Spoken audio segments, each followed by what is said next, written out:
अस्सलाम वालेकुम। Programming with C के लेसन 4 में आज हम सीखने जा रहे हैं वेरिएबल्स का यूज़ कैसे करते हैं। एक्चुअली टॉपिक मेरा ये है, थोड़ी सी बेस बनाकर फिर मैं इसको स्टार्ट ले रहा हूँ आज आप लोगों के साथ, ठीक है।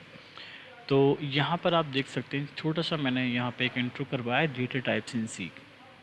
तो मैं 3 बेसिक डेटा टाइप्स का यहाँ पर जिक्र करने जा रहा हूँ। सबसे पहले तो मैं डिस्कस करूँगा इंटीजर को, जिसे हम जब इनिशियलाइज़ करवा रहे होते हैं सी में तो इंट हम यूज़ करते हैं। ये मेमोरी में 2 बाइट्स रिज़र्व करता है डेटा को स्टोर करने के लिए, और इसके लिए हम फॉर्मेट स्पेसिफायर %d यूज़ करते हैं, जो कि हम पिछले प्रोग्राम में देख चुके हैं।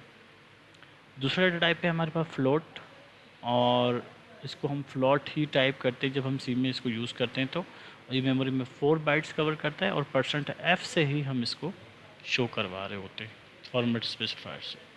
इसी तरह से हमारे पास कैरेक्टर डेटा टाइप, जिसे हम CHAR से शो करवा रहे होते हैं सी में, और ये मेमोरी में एक कैरेक्टर के लिए एक ही जो है बाइट कवर करता है, और इसमें हमारे पास इसको हम %C फॉर्मेट स्पेसिफायर से शो करते हैं, ठीक है। अब इन तीनों डेटा टाइप का मैंने जिक्र क्यों किया, इसका क्या इस्तेमाल है, इसे क्यों यूज़ करते हैं, तो इसको हम थोड़ा सा अंडरस्टैंड करते हैं, ठीक है। जबकि ये मैंने आपको डायरेक्ट एक एक्सप्रेशन के ज़रिए इन इंटीजर वैल्यू को, फ्लॉट वैल्यू को मैंने एक एक्सप्रेशन के ज़रिए किस तरह शो कर सकते हैं ये तो मैं आपको सिखा चुका हूँ। लेकिन हम इसको अब ऐसे डेटा टाइप के तौर पर देख रहे हैं सी में। तो ये क्लियर होगा कि जो डेसिमल डेटा है वो इंटीजर में भी हो सकता है, जिसमें कोई पॉइंट्स वैल्यू नहीं होती है, जो कि मेमोरी में 2 बाइट्स कवर करता है, और %d से हमारे पास ये हम फॉर्मेट स्पेसिफायर से इसकी वैल्यू को शो कर रहे होते हैं। दूसरा डेटा अगर हमें यूज़ करना है फ्लॉट का, तो मेमोरी में 4 बाइट कवर करता है, जो कि हमारे पास पॉइंट्स में होती हैं, और इसके लिए हम %f फॉर्मेट स्पेसिफायर यूज़ करते हैं। जो करेक्टर होता है वो एक करेक्टर के लिए एक ही मेमोरी में बाइट कवर करता है, और %c से हम इसको शो करते हैं। ओके, वेरिएबल के बारे में कुछ ख़ास बातें जान लेते हैं। वेरिएबल को यूज़ करने से पहले कि ये क्यों, हमें इसकी क्या ज़रूरत है, इसे हम क्यों यूज़ करते हैं। यहाँ पे बहुत छोटी सी डेफिनेशन लिखी 4 पॉइंट्स में हमारे पास। It is the name of temporary memory location whose content can be change during program execution. Memory actually ये क्या करता है, वेरिएबल एक नाम है, हम वेरिएबल को एक नाम देते हैं मेमोरी में टेम्पररी तौर पे डेटा स्टोर करवाने के लिए, और हम चाहें तो उसकी वैल्यू चेंज भी करवा सकते हैं, ठीक है। इसी की तरह से आप देखेंगे कि ये जो हमारे पास होता है, ये डेटा को मेमोरी में स्टोर करने के लिए यूज़ होता है। किसी भी डेटा को और वैल्यू को ये वेरिएबल ही स्टोर करता है। अभी हम क्या कर रहे थे, कोई वैल्यू स्टोर नहीं करवा रहे थे, हम डायरेक्ट प्रिंट करवा रहे थे। अब हम पहले वैल्यू वेरिएबल में स्टोर करवाएंगे और उसके बाद फिर उसको शो करवाएंगे, प्रिंट करवाएंगे, ठीक है। अच्छा जी, variable name is remaining same but data can be exchange. Variable का नाम जो रखा है, जैसे एग्जांपल नेम इमरान भी हो सकता है, आसिम भी हो सकता है, कामरान भी हो सकता है, ठीक है। तो नेम जो है हमारे पास वो एक वेरिएबल है, उसका डेटा चेंज हो रहा है बार बार, और लोकेशन उसकी वही रहती है, डेटा हमारा एक्सचेंज होता रहता है। Okay, some bytes are allocated in the memory on the creation of variable. जैसे कि मैं पहले जिक्र कर चुका हूँ कि जब आप डेटा टाइप कोई भी यूज़ करेंगे, कोई भी वेरिएबल यूज़ करेंगे, जब वो मेमोरी में हमारे पास जो जगह रिज़र्व करेगा, वो जाहिर सी बात है कि वो बाइट्स की सूरत में एक वेरिएबल के लिए रिज़र्व कर लेगा, ठीक है।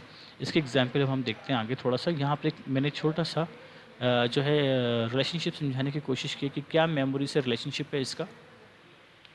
तो मैं यहाँ से शुरुआत कर रहा हूँ। यहाँ पर आप देखिए, इंटीजर में मैंने एक वेरिएबल लिया है जिसका नाम रखा है मैंने मार्क्स, और यहाँ पे मैंने इसमें मार्क्स इजिकल्स टू 90 किया है। इसका मतलब क्या है कि मेमोरी में एक हमारे पास 2 बाइट्स वो कवर कर लेगा नंबर 90 के लिए। अब मेमोरी का एड्रेस क्या है, 14 है और 15 है, ठीक है। इस एड्रेस पर 14 और 15 जो 2 एड्रेसेस हैं, इन 2 एड्रेसेस पर हमारे पास ये 90 वैल्यू जो है स्टोर हो गई, ठीक है। अब इसी तरह से हमारे पास अगर आप आगे देखें, यानी कि ये एक डेटा मुझे और मज़ीद शो करवाना है, एड्रेस शो करवाना है। एड्रेस क्या है, 007, और ग्रेड इसका हमने नेम हमने इसका ग्रेड दिया है, और कंटेंट इसमें ए रखा हुआ है हमने, ठीक है। तो यहाँ पर आप देखें कि मज़ीद जो डेटा मेरे पास है, करेक्टर के बारे में आपको बताया था कि वो मेमोरी में कोई भी किसी भी लोकेशन के ऊपर एक करेक्टर स्टोर करता है।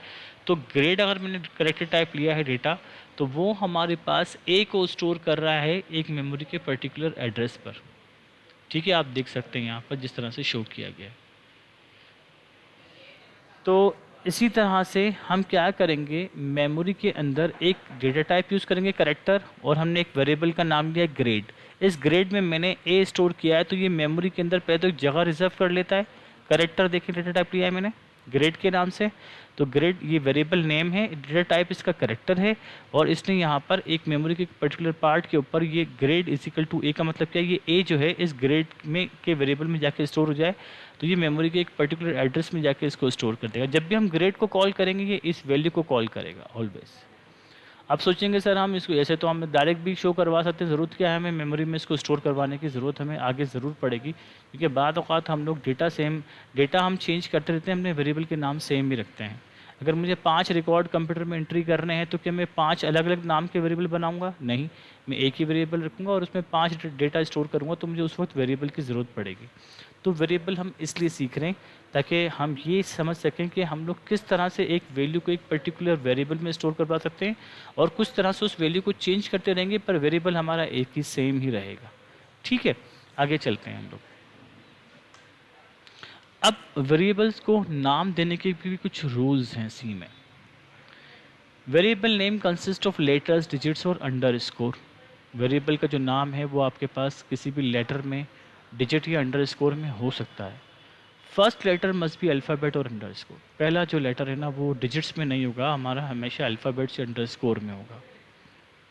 ठीक है, starting letter can not be a digital. कोशिश करें कि आपके कोशिश के बल्कि करना ये कि हमें कोई भी स्टार्टिंग वेरिएबल में कोई भी डिजिट नंबर नहीं लेना। ठीक है, जैसे एग्जांपल मैंने वेरिएबल का नाम का वन एड्रेस, नहीं 1 नेम नहीं कर सकते, नेम 1 कर सकते हैं, नेम 2 कर सकते हैं, 1 नेम नहीं कर सकते। ठीक है भाई। अच्छा, अगले पॉइंट की तरफ हम लोग आते हैं। तो blank space are not allowed. Blank space हमारे पास अलाउड नहीं है इसमें। ठीक है, इसके बाद हमारे पास है special characters are not allowed. Special character क्या होता है हमारे पास आपको पता है, फुल स्टॉप है, कोमा है, इसका इस्तेमाल हम लोग वेरिएबल नेम में नहीं कर सकते।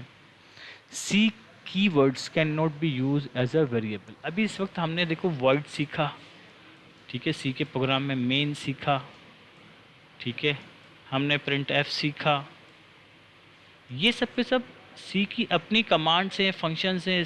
ठीक है, इसे हम लोग as a variable name use नहीं कर सकते इनमें से। मैं सोचता हूँ कि भाई किसी को भी वॉइड के नाम से वेरिएबल बना लूँ, मैन के नाम से एक वेरिएबल बना लूँ, प्रिंट एफ के नाम से कोई वेरिएबल बना लूँ, हम ऐसा नहीं कर सकते। ठीक है जी। Variable name can be declared for only one data type. हाँ, ये देखिए इंटीजर मैंने एक डेटा टाइप लिया और मैंने इसका वेरिएबल रखा है ए, तो ये अब मैं दूसरा डेटा टाइप लेने जा रहा हूँ फ्लॉट। ठीक है जी, और फ्लॉट के लिए मैं वेरिएबल बी यूज़ करूँगा, ए यूज़ नहीं करूँगा। दोनों का डेटा टाइप डिफरेंट है, तो वेरिएबल भी डिफरेंट होना चाहिए। सेम हम वेरिएबल जो है वो डेटा टाइप में यूज़ नहीं कर सकते।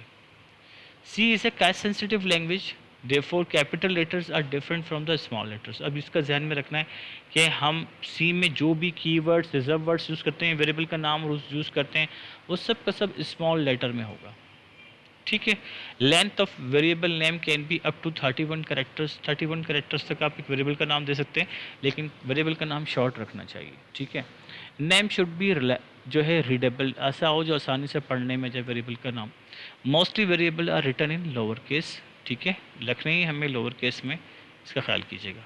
तो ये वेरिएबल को नाम देने का रूल है। अब मैं चल रहा हूँ आगे प्रोसेस की तरफ। वो क्या है, एक छोटा सा प्रोग्राम मैंने बनाया है जिसमें मैं आपको सारी थ्योरी वेरिएबल की एक्सप्लेन करूँगा और अच्छे से आप लोगों को समझा दूँगा। ठीक है, इस प्रोग्राम में मैं शुरू से इसको एक्सप्लेन करता हूँ। देखिए, जब हमारा कंपाइलर इसको कंपाइल करेगा तो सबसे पहले मेमोरी में एक वेरिएबल जो है वो बनाएगा ए।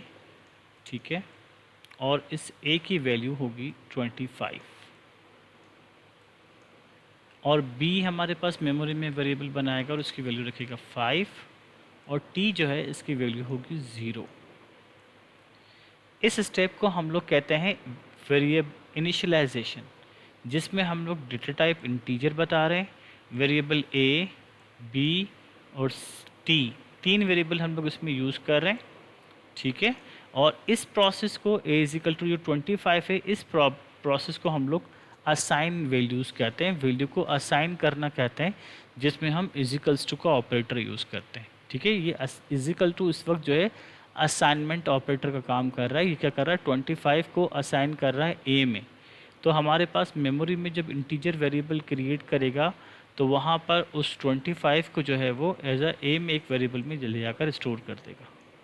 ठीक है, अब वेरिएबल हमारे पास ए बी टी की इस वक्त वैल्यू 0 है। तो हमने वेरिएबल की डेफिनेशन पढ़ी थी कि टी कोई भी वेरिएबल हो वो अपनी वैल्यू को एक्सचेंज कर सकता है। तो इसमें आप देखें मैंने यहाँ पे कहा है T is equal to A plus B. इसका मतलब क्या है कि मेरे पास ए की वैल्यू 25 ही रहेगी, बी की 5 रहेगी और टी की वैल्यू जो 0 थी अब वो रिप्लेस हो जाएगी। 25 प्लस 5 हमारे पास 30 होता है। तो इस वक्त टी की जो करंट वैल्यू है वो है 30, ए की है 25, बी की है 5 और टी की है 30। अब हम प्रिंट करते हैं। हमने कहा %d प्लस %d फिर इजिकल्स टू फिर %d यूज़ किया। तो आप देखें पहला %d पहली ए की वैल्यू को कॉल करेगा, दूसरा %d बी की वैल्यू को कॉल करेगा और तीसरा %d टी की वैल्यू को कॉल करेगा जो कि 30 हो चुकी है मेमोरी में। ठीक है, तो हमारे पास रिजल्ट क्या आएगा 25 प्लस 5 इजिकल्स टू 30, क्योंकि यहाँ पर ए की वैल्यू 25 है, बी की 5 है और टी की 30 हो चुकी है। अच्छा, अब हमने यहाँ पे टी की वैल्यू को रिप्लेस कर दिया है फिर से। अब हमने कहा ए माइनस बी, यानी 25 में से 5 माइनस हुए तो हमारे पास टी की वैल्यू हो चुकी है क्या 20, क्योंकि हमने इसमें अब एक्सप्रेशन जो यूज़ की है उसमें माइनस का ऑपरेटर यूज़ किया है जो कि अर्थमेटिक ऑपरेटर है। और इसमें हमने जब वैल्यू शो करवाई तो ए की वैल्यू वही 25 है, बी की वैल्यू वही हमारे पास 5 है, पर टी की वैल्यू इस वक्त 20 हो चुकी है। तो अब वो ये वैल्यू शो करेगा और शो करने से पहले वो न्यू लाइन पर जाएगा क्योंकि यहाँ पे हमने \n जो है वो स्केप सीक्वेंस यूज़ किया है। अब हम लोग चलते हैं, अब वो जब नेक्स्ट लाइन पर आएगा लाइन नंबर 10 पे कंपाइल करने के बाद तो a मल्टीप्लाई बाय b करेगा। तो a और b जब हमारे पास यहाँ पे मल्टीप्लाई होंगे तो हमारे पास आंसर होगा t की वैल्यू का 125। तो याद रखिएगा t की वैल्यू एवरी टाइम जो है ना वो रिप्लेस हो रही है, पुरानी वैल्यू जो है ना वो रिमूव होती जाएंगी मेमोरी से, उसकी उसी एड्रेस पर वैल्यू रिप्लेस होती जा रही है क्योंकि वेरिएबल हमारे पास एक ही है। अब हमारे पास आंसर आएगा 25 5 125। अब हमारे पास आया a divided by b, t की वैल्यू अब क्या होगी, a की वैल्यू वही a है, a की वैल्यू वही 25 है, b की वैल्यू वही 5 है और हमारे पास t की वैल्यू अब हमारे पास क्या रिप्लेस हो जाएगी 5 5 5 25। ठीक है, अब आंसर क्या आएगा 25 5 एंड 5। चलिए इसका आंसर देखते हैं। अब आप इसका आंसर यहाँ पे देख सकते हैं हमारे पास शो हो रहा है 30, 25 प्लस 5 30। अभी वो इस वक्त इसको प्रोसेस करते वक्त वो कौन सी लाइन नंबर पर है, इस वक्त ये लाइन नंबर 7 को प्रिंट कर रहा है। अब ये लाइन नंबर 9 को प्रिंट कर रहा है, ये लाइन नंबर 11 को प्रिंट कर रहा है और ये लाइन नंबर 13 को प्रिंट कर रहा है हमारे पास। ठीक है, इस तरह से हमारे पास ये जब ये प्रिंट कर रहा है, लेकिन प्रिंट करने से पहले वो टी की वैल्यू को चेंज कर रहा है हर दफ़ा। पहले प्लस के साथ चेंज किया फिर प्रिंट किया। ठीक है, प्लस के साथ चेंज किया, टी की वैल्यू को प्रिंट कर दिया, फिर माइनस के साथ उसको एक्सप्रेशन परफॉर्म किया उसने, फिर प्रिंट कर दिया, फिर मल्टीप्लाई के साथ एक्सप्रेशन परफॉर्म की प्रिंट किया, फिर डिवाइड के साथ एक्सप्रेशन परफॉर्म की टी में स्टोर किया और फिर प्रिंट किया।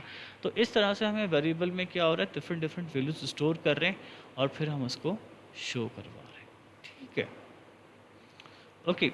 अब यहाँ पर आपके पास जो है आप अपने तौर पर प्रैक्टिस कीजिए, आप इस एक्सप्रेशंस को मज़ीद वैल्यूज़ चेंज करें। आप ए की वैल्यू जो भी चाहे कर सकते हैं, बी की वैल्यू जो भी चाहे कर सकते हैं।